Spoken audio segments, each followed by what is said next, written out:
Il y a plusieurs. Tous les peuples, battez des mains, acclamez Dieu par vos cris de joie.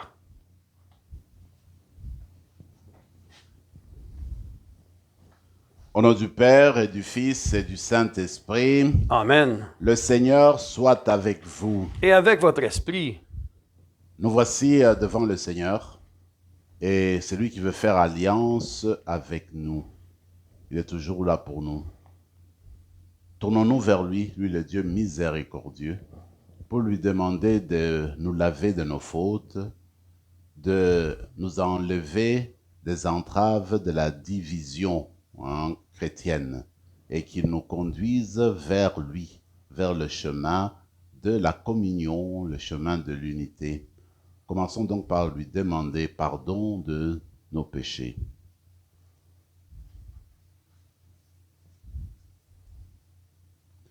Prends pitié de nous, Seigneur. Nous avons péché contre toi. Montre-nous, Seigneur, ta miséricorde. Et donne-nous ton salut. Que Dieu Tout-Puissant nous fasse miséricorde, qu'il nous pardonne nos péchés et nous conduise à la vie éternelle. Amen. Seigneur, prends pitié. Seigneur, prends pitié. Ô Christ, prends pitié. Ô Christ, prends pitié. Seigneur, prends pitié. Seigneur, prends pitié. Prions le Seigneur.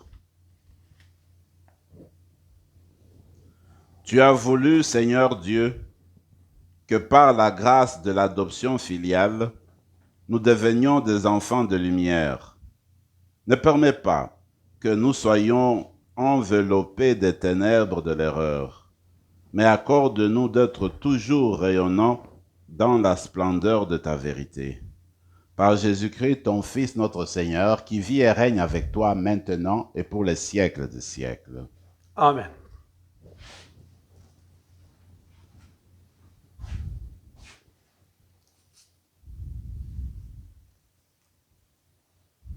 De la lettre aux Hébreux. Frères et sœurs, le service qui revient à notre grand prêtre se distingue d'autant plus que lui est médiateur d'une alliance meilleure, reposant sur de meilleures promesses. En effet, si la première alliance avait été irréprochable, il n'y aurait pas eu lieu d'en chercher une deuxième. Or, c'est bien un reproche que Dieu a fait à son peuple quand il dit « Voici venir des jours, dit le Seigneur, où je conclurai avec la maison d'Israël et avec la maison de Juda une alliance nouvelle. Ce ne sera pas comme l'alliance que j'ai faite avec leur père, le jour où je les ai pris par la main pour les faire sortir du pays d'Égypte. Eux ne sont pas restés dans mon alliance. Alors moi, je les ai délaissés, dit le Seigneur. Mais voici quelle sera l'alliance que j'établirai avec la maison d'Israël, quand ces jours-là seront passés, dit le Seigneur. Quand je leur donnerai mes lois, je les inscrirai dans leurs pensées et sur leur cœur. Je serai leur Dieu, et ils seront mon peuple. Ils n'auront plus à instruire chacun son citoyen, ni chacun son frère, en disant « Apprends à connaître le Seigneur », car tous me connaîtront, du plus petit jusqu'au plus grand. Je serai indulgent pour leurs fautes, je ne me rappellerai plus leurs péchés. En parlant d'alliance nouvelle, Dieu a rendu ancien la première. Or, ce qui devient ancien et qui vieillit est près de disparaître. Parole du Seigneur. Nous rendons grâce à Dieu. Amour et vérité se rencontrent. Amour et vérité se rencontrent.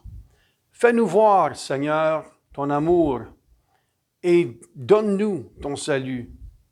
Ton salut est proche de ceux qui te craignent et la gloire habitera notre terre. Amour et vérité se rencontrent. Amour et vérité se rencontrent. Justice et paix s'embrassent. La vérité germera de la terre et du ciel se penchera la justice. Amour et vérité se rencontrent. Le Seigneur donnera ses bienfaits, et notre terre donnera son fruit. La justice marchera devant lui, et ses pas traceront le chemin. Amour et vérité se rencontrent.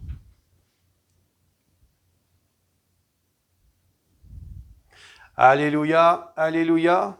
Dans le Christ, Dieu réconciliait le monde avec lui. Il a mis dans notre bouche la parole de la réconciliation. Alléluia.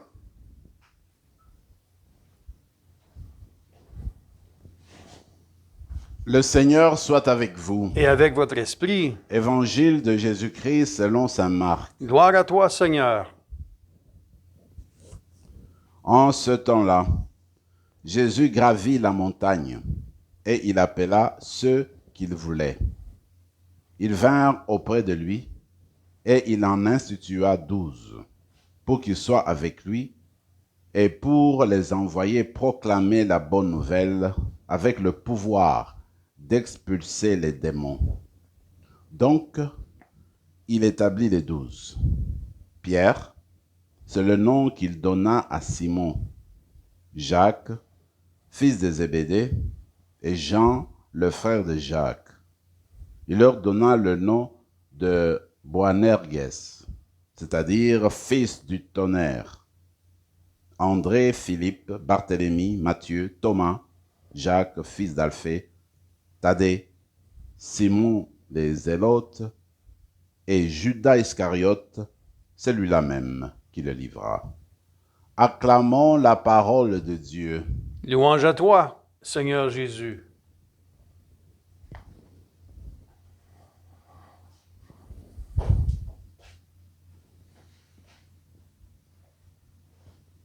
Ces jours-ci, nous sommes en train de méditer sur Jésus-Christ, notre Sauveur, le Fils de Dieu, lui qui se présente à nous comme grand prêtre. Et l'auteur de la lettre aux Hébreux insiste. Le grand prêtre que nous avons, Jésus, est le grand prêtre parfait. Il est à l'origine de la nouvelle alliance. Alors, s'il y a une nouvelle alliance, c'est qu'il y avait eu une ancienne. En fait, celle qui a été établie avec Moïse. Maintenant, la différence est celle-ci. Vous vous rappelez, quand Moïse, après la rencontre avec Dieu au mont Sinaï, à sa descente, il avait 2 tables de pierre sur lesquelles étaient inscrites les paroles de Dieu, notamment les commandements. Alors, l'Ancienne Alliance, dit l'auteur de la lettre aux Hébreux, l'Ancienne Alliance est marquée par cette présence de la parole de Dieu sur les tables de pierre. C'est extérieur à l'être humain. Pour les connaître, il faut les mémoriser, il faut les lire, il faut en tout cas entrer en contact avec les tables de pierre. Ça, c'est l'Ancienne Alliance. Maintenant, dans la Nouvelle Alliance avec Jésus-Christ, Dieu n'inscrit plus sa loi sur des tables de pierre. Ce ne sont plus des paroles inscrites en dehors de l'être humain. Avec la Nouvelle Alliance qui s'initie avec Jésus-Christ, Dieu inscrit la loi dans le cœur des fidèles, sur leur cœur, mais aussi dans leurs pensées. Voilà, donc, avec la Nouvelle Alliance, la loi est intériorisée. La parole de Dieu se trouve au-dedans de nous. La parole de Dieu chemine en nous. La parole de Dieu s'installe en nous. Parce que Jésus est celui qui fait le pont entre Dieu et nous.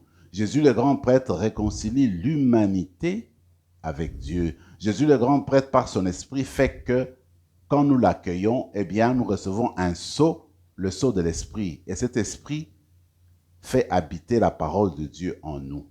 Voilà la grande différence entre l'ancienne alliance en Moïse et la nouvelle alliance en Jésus-Christ. Maintenant, parce que nous sommes invités à devenir le peuple de la nouvelle alliance, il faudrait alors qu'on entre au-dedans de nous-mêmes pour aller chercher cette parole qui chemine en nous, pour aller entendre Dieu qui veut nous parler Dieu veut entrer dans notre intimité, il veut se faire proche de nous. Dieu, ce n'est pas celui qui s'éloigne, qui se cache derrière le nuage, mais c'est celui qui veut se révéler en nous. Et Dieu commence à se révéler en nous d'abord, dans notre cœur. Dieu nous parle du dedans. Alors quand on fait silence extérieur, on garde silence dans tout notre environnement et qu'on fasse silence aussi dans notre intérieur, alors on peut écouter la parole de Dieu, on peut écouter la voix de Dieu. Que des maîtres spirituels et des maîtres spirituels ont insisté pour dire que Dieu se dit, s'exprime dans le silence. Il peut le faire aussi dans le bruit, mais en général, Dieu s'exprime dans le silence. Alors, il faut garder silence dans son intérieur, silence à l'extérieur, pour écouter cette parole qui a été inscrite en nous. Cette parole qui est en fait le Fils de Dieu, parce que Dieu, le Christ, habite en nous. D'ailleurs, quand bientôt on va recevoir l'Eucharistie, c'est encore cette parole faite chair qui descend en nous, qui demeure en nous, pour entamer le dialogue et puis le poursuivre en nous. Dans l'évangile d'aujourd'hui, c'est frappant. C'est le Seigneur qui, à un moment donné, au début de sa vie publique, sent le besoin, la nécessité de s'associer certaines personnes pour sa mission. Et c'est ce qu'on appelle les 12. Alors, il avait plusieurs disciples qui le suivaient. Et parmi ces disciples-là, il va en désigner 12. Dit le texte, pour que ces 12-là restent auprès de lui, restent avec lui. Pour justement être préparés, être formés en vue de la mission future, en vue de continuer la mission de Jésus lui-même, Jésus a commencé sur la terre. Voilà le rôle en fait des 12 apôtres. Alors ce qui est important, c'est de regarder le chiffre symbolique 12. Le 12 nous renvoie aux 12 tribus d'Israël. Et Jésus choisit 12 apôtres en vue de renouveler le peuple d'Israël. Les 12 apôtres seront à la tête du nouvel Israël, du nouveau peuple de Dieu, qui est justement l'Église, qui forment les disciples du Christ. Et dans cette nouveauté, en fait, les 12 constituent la base pour toute l'humanité. C'est toute l'humanité qui est invitée à entrer dans la famille de Dieu, dont les 12 apôtres sont comme des assises, sont comme la fondation, voyez-vous. Alors, dans la célébration d'aujourd'hui, nous allons rendre grâce au Seigneur pour le choix qu'il a fait et le choix qu'il continue à faire, à s'associer des personnes pour continuer sa mission, pour continuer son œuvre. Jésus aurait bien dit, moi, je suis fils de Dieu, je vais travailler surtout avec les anges, et je vais procéder par la voie intérieure, parler aux gens dans le cœur et c'est tout. Mais non, il veut toujours associer les personnes à leur salut. Déjà, on le voit dans la création, quand Dieu crée, eh bien, quand tout est fini, il confie la création, il confie tout à l'être humain, pour que l'être humain continue cette création que Dieu a commencée. Dieu a donné à nous la force des choses, puis l'intelligence et la sagesse nécessaires pour continuer son œuvre sur la terre. La même chose, Jésus s'associe des personnes parce qu'il est venu pour notre salut. Il veut que nous participions à notre rédemption, à notre salut. Alors, nous nous engageons à accueillir son appel, à répondre oui à son appel. Comme pour dire, vous et moi, nous sommes invités aujourd'hui à devenir des disciples missionnaires pour continuer l'œuvre de Jésus, l'amour, la compassion, le pardon. Et dans cette mission, il y a l'unité, parce que Jésus a prié pour l'unité de son Église. Comme disciple missionnaire, que tu viennes de n'importe quelle dénomination chrétienne, tu es invité à suivre la mission de Jésus, l'appel de Jésus dans ton cœur, un appel en fait qui invite à l'unité, qui invite à l'entente, qui invite au témoignage. Il y a toujours cette belle référence de Jean dans son évangile au chapitre 17, dit, eh bien, que vous soyez un pour que le monde croie. C'est sûr, si vraiment les chrétiens entraient en communion et devenaient une force consistante, où il y a vraiment la paix, l'entente, la communion, c'est sûr qu'il y aurait un impact positif sur le monde.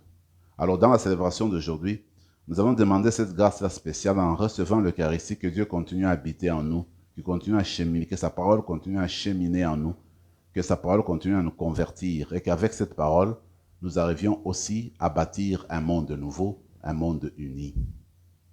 Amen. Amen.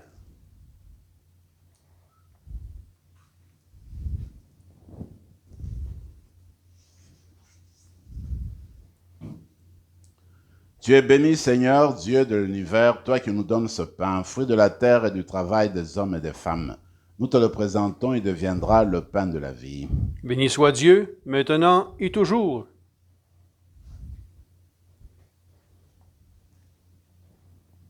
Comme c'est toi semé le vin pour le sacrement de l'Alliance, puissions-nous être unis à la divinité de celui qui a pris notre humanité. Tu es béni, Seigneur, Dieu de l'univers, toi qui nous donnes ce vin, fruit de la vigne et du travail des hommes et des femmes. Nous te le présentons, il deviendra le vin du royaume éternel. Béni soit Dieu, maintenant et toujours. Humbles et pauvres, nous te supplions, Seigneur, accueille-nous, que notre sacrifice en ce jour trouve grâce devant toi. Pardonne-nous de nos fautes, Seigneur, purifie-nous de nos péchés. Prions ensemble, mes frères et mes sœurs, au moment d'offrir le sacrifice de toute l'Église. Pour la gloire de Dieu et le salut du monde. Seigneur Dieu, dans ta bonté, tu donnes à tes mystères de produire leurs effets. Nous t'en prions, que notre liturgie soit accordée à la sainteté de ces dons, par le Christ notre Seigneur. Amen. Le Seigneur soit avec vous. Et avec votre esprit, Élevons notre cœur. nous le tournons vers le Seigneur. Rendons grâce au Seigneur notre Dieu. Cela est juste et bon. Vraiment, il est juste et bon, par ta gloire, pour ta gloire et notre salut, de t'offrir notre action de grâce, toujours et en tout lieu. Seigneur, Père très saint, Dieu éternel et tout-puissant, dans ta bonté, tu as créé l'être humain, et comme il avait mérité la condamnation, tu l'as racheté dans ta miséricorde par le Christ notre Seigneur. Par lui, les anges célèbrent ta grandeur, et les esprits bienheureux adorent ta gloire.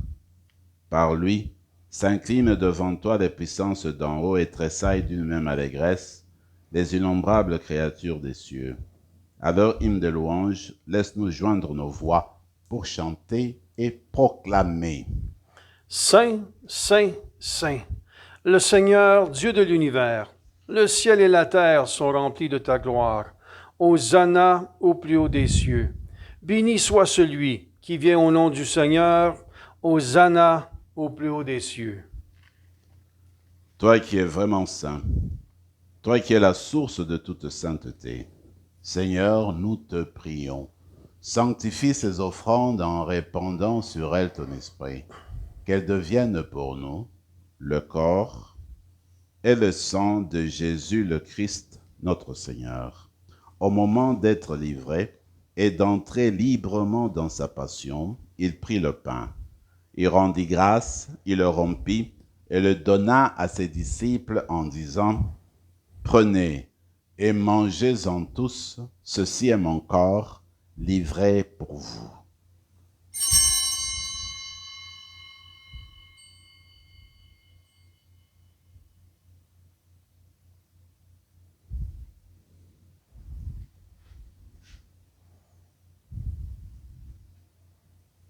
De même, après le repas, il prit la coupe. De nouveau, il rendit grâce et la donna à ses disciples en disant « Prenez et buvez-en tous, car ceci est la coupe de mon sang, le sang de l'alliance nouvelle et éternelle, qui sera versé pour vous et pour la multitude en rémission des péchés.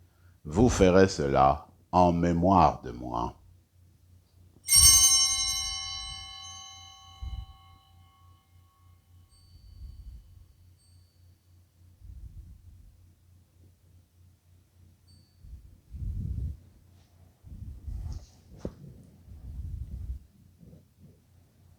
Acclamons le mystère de la foi.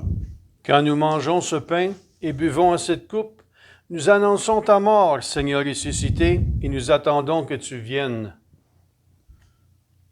En faisant ainsi mémoire de la mort et de la résurrection de ton Fils, nous t'offrons, Seigneur, le pain de la vie et la coupe du salut. Et nous te rendons grâce, car tu nous as estimés dignes de nous tenir devant toi pour te servir. Humblement, nous te demandons qu'en ayant part au corps et au sang du Christ, nous soyons rassemblés par l'Esprit Saint en un seul corps. Souviens-toi, Seigneur, de ton Église répandue à travers le monde. Fais-la grandir dans ta charité, en union avec notre pape François, notre évêque Marcel, Yvan son auxiliaire, et tous les évêques, les prêtres et les diacres. Souviens-toi aussi de nos frères et sœurs qui se sont endormis dans l'espérance de la résurrection. Et souviens-toi dans ta miséricorde de tous les défunts. Accueille-les dans la lumière de ton visage. Sur nous tous, enfin, nous implorons ta bonté. Permets qu'avec la Vierge Marie, la bienheureuse Mère de Dieu, avec Saint Joseph son époux, les apôtres, Saint Rémy, et tous les saints qui ont fait ta joie au long des âges, nous ayons part à la vie éternelle, et que nous chantions ta louange et ta gloire par Jésus-Christ, ton Fils, notre Seigneur. Par lui, avec lui et en lui, à toi, Dieu le Père Tout-Puissant, dans l'unité du Saint-Esprit, tout honneur et toute gloire pour les siècles des siècles. Amen. Unis dans le même esprit, nous pouvons dire avec confiance la prière que nous avons reçue du Sauveur. Notre Père qui es aux cieux, que ton nom soit sanctifié, que ton règne vienne, que ta volonté soit faite sur la terre comme au ciel. Donne-nous aujourd'hui notre pain de ce jour. Pardonne-nous nos offenses comme nous pardonnons aussi à ceux qui nous ont offensés. Et ne nous laisse pas entrer en tentation, mais délivre-nous du mal. Délivre-nous de tout mal, Seigneur, et donne la paix à notre temps. Soutenus par ta miséricorde, nous serons libérés de tout péché, à l'abri de toute épreuve. Nous qui attendons que se réalise cette bienheureuse espérance, l'avènement de Jésus-Christ, notre Sauveur. Car c'est à toi qu'appartiennent le règne, la puissance et la gloire, pour les siècles des siècles. Seigneur Jésus-Christ, tu as dit à tes apôtres, je vous laisse la paix, je vous donne ma paix. Ne regarde pas nos péchés, mais la foi de ton Église. Pour que ta volonté s'accomplisse, donne-lui toujours cette paix et conduis-la vers l'unité parfaite, toi qui vis et règnes pour les siècles des siècles. Amen. Que la paix du Seigneur soit toujours avec vous. Et avec votre esprit, Agneau de Dieu, qui enlève le péché du monde, prends pitié de nous. Agneau de Dieu, qui enlève le péché du monde, prends pitié de nous. Agneau de Dieu, qui enlève le péché du monde, donne-nous la paix. Seigneur Jésus-Christ, que cette communion à ton corps et à ton sang n'entraîne pour nous ni jugement ni condamnation, mais qu'elle soutienne notre esprit et notre corps et nous donne la guérison.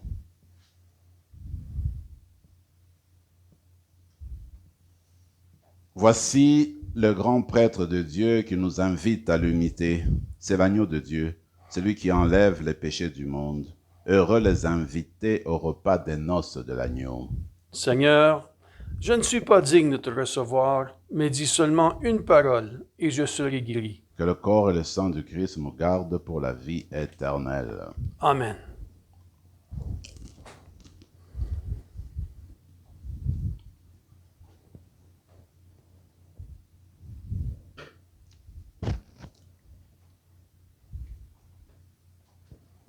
Le corps du Christ. Amen.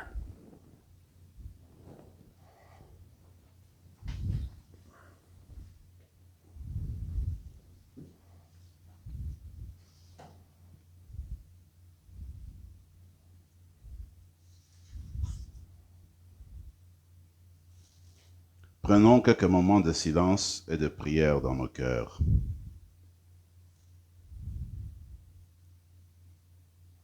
Père, je te prie pour eux, qu'ils soient un en nous, eux aussi, pour que le monde croie que tu m'as envoyé, dit le Seigneur. Prions encore le Seigneur. Nous t'en prions, Seigneur, donne-nous d'être vivifiés par le sacrifice divin que nous avons offert et reçu en communion. Ainsi, reliés à toi par une charité qui ne passera jamais, nous porterons un fruit qui demeure pour toujours, par le Christ, notre Seigneur. Amen. Le Seigneur soit avec vous, Et avec votre esprit. et que Dieu Tout-Puissant vous bénisse, le Père, le Fils et le Saint-Esprit. Amen. Allez dans la paix du Christ. Nous rendons grâce à Dieu.